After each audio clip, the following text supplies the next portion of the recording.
আল্লাহ নবী সাল্লাল্লাহু আলাইহি ওয়াসাল্লাম বলছেন, বাবারাও শুনেন, ছেলেরাও শুনেন, আল্লাহ নবী বলছে কুল্লু যুনুব ইউআখিরুল্লাহু ইলা আজালিম মুসাম্মা।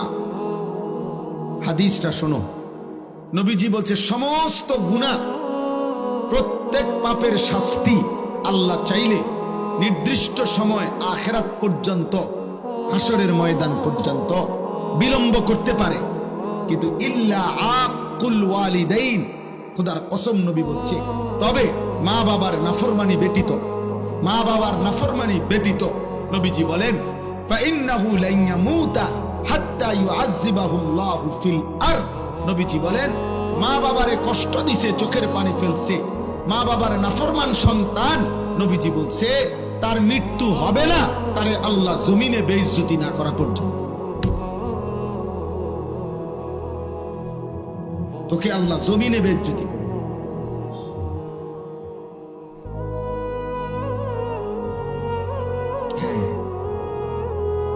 অন্তত তুমি মানুষের বেটি চাও, ও চিরেই দেখবা 20 বছর পরে তোমার মেয়ে যখন আরেক বেটার লগে বাইকে যাইব, আর পুরা গ্রাম তখন যখন জুতার বাড়ি দিব তোমারে, ছিছি করবে, তখন তুমি বুঝবা মজা কাকে বলে। তোমার পাপের শাস্তি কোনখান দিয়া বাইর হয়